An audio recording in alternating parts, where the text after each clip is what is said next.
Hi, my name's Dave Gormley with Andrews, Bungar, Gormley & Claggett. I've been doing bankruptcies for over 20 years. No one ever wants to come see me. No one wants to file a bankruptcy unless they've tried everything else possible that they could do to get rid of their debts without having to file for bankruptcy. But at some point, people have to cut their losses and realize that the only way to get rid of their debts in any type of reasonable time or even ever is to look at their bankruptcy options. That could be a Chapter 7 where you're getting your debts wiped out, or a Chapter 13 where you're paying back at least some of your debts over a 3 to 5 year period. But at some point, you've got to face up to the fact that all those other options aren't going to help, and all they're going to do is delay the inevitable.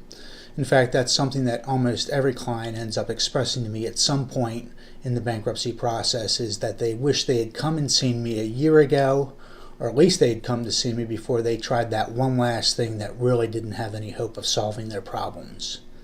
One of the most common ones that I see is people who go to these debt consolidation companies or these debt settlement companies that you'll see on TV. And people will be in these plans with these companies and they're sending them payments every month. But none of that money is going to the creditors. In fact, the first thing that most of those companies will do is collect their own fee. After their fee's paid, they're trying to get a lump sum of money, and they're going to go to creditors one by one and see whether they'll do a lump sum payment for less than what's owed and accept that as payment in full.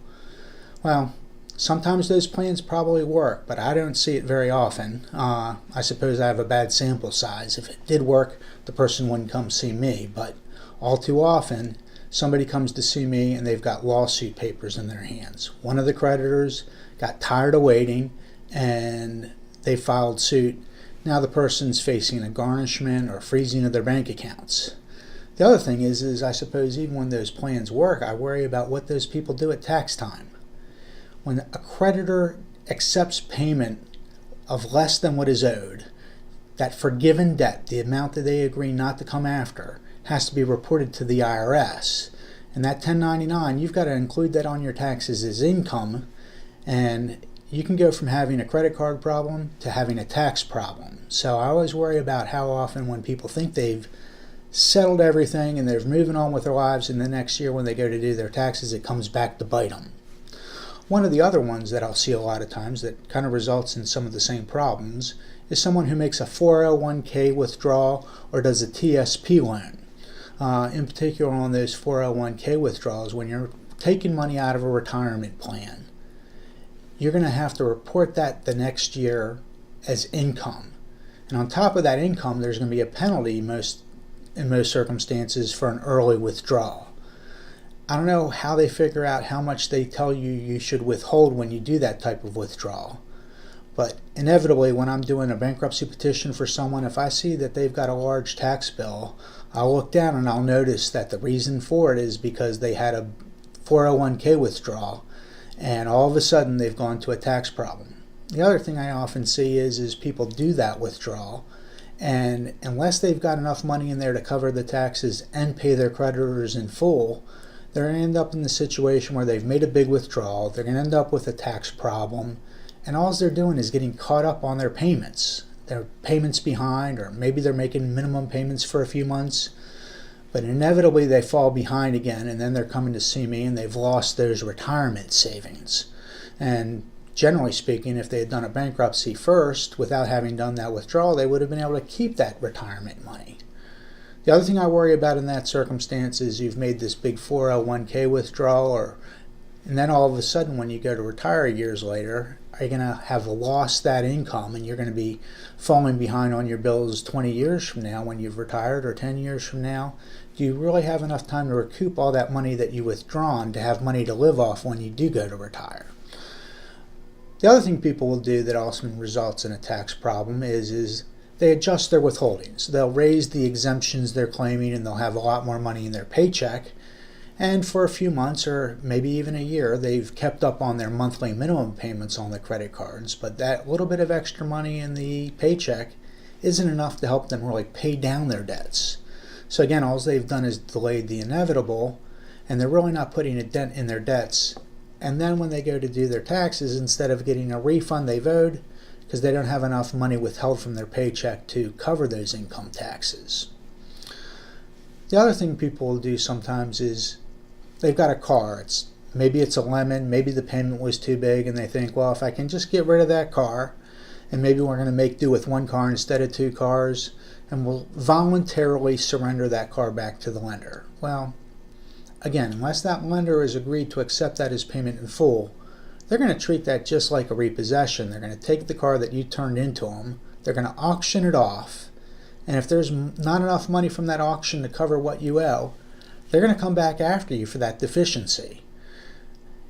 Then you end up with the situation where you don't have the car, you didn't have enough money left over at the end of the month without that car payment to pay all your bills off, and you're back to filing for bankruptcy, and you are in a much tougher situation because you don't have the transportation and you're juggling things a lot more.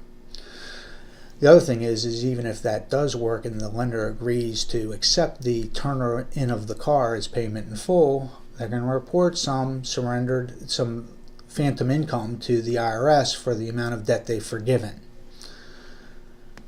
The other one I see is people get the big tax refund. And typically the way I find out about this is somebody comes to me, they did their taxes several months ago, they got a big refund, and I have to ask them what happened with that refund to make sure they haven't paid off debts to friends or family members. Usually that's not the case. All they've done is used it to get caught up on payments where they're behind on their credit cards, and then make a few months of payments on those monthly minimum payments, and then when that money's gone, they've got to come see me to file for bankruptcy anyways. And I suppose that's not really necessarily the worst of all things, and maybe it's a little self-serving, but I wish they'd come to see me when they got that refund.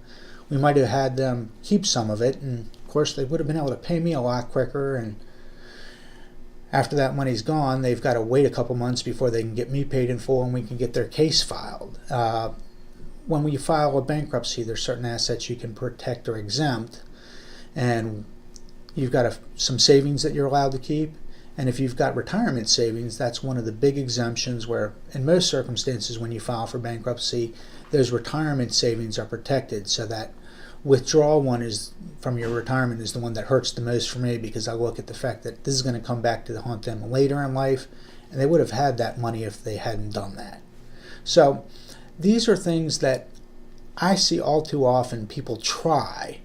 And in most circumstances, if you look at it kind of cold, hard facts, math-wise, all it was going to do was get you caught up on your payments or help you make your monthly minimum payments. It really wasn't going to make your problems go away. And I hate to see people drag things out when we could have done the case a year ago and they would have been bouncing back and reestablishing credit now, as opposed to now they don't have any more savings, they've lost some of their retirement money, or they've lost a vehicle, and now they're going to have a tax problem, and we still have to file that bankruptcy, and it's going to be another year or two before they bounce back because of the time they waited trying these other things that were really hurting them. If you're looking at these options, come back, sit down with me, and we're going to look over the situation, explain your bankruptcy options, and help you compare your plan to a bankruptcy plan or a bankruptcy petition, and figure out which one of those is best and whether the plan that you're going to try, these things could work for you, but we got to look at it kind of from a cold, analytical, mathematical, practical way and figure out whether there's at least some hope of, if you're going to do one of these things, that it really could solve all your problems. We're happy to do a free consult, look over all your finances, and help you decide what's the best way to bounce back from the bad financial problems that you're dealing with. Thanks for listening.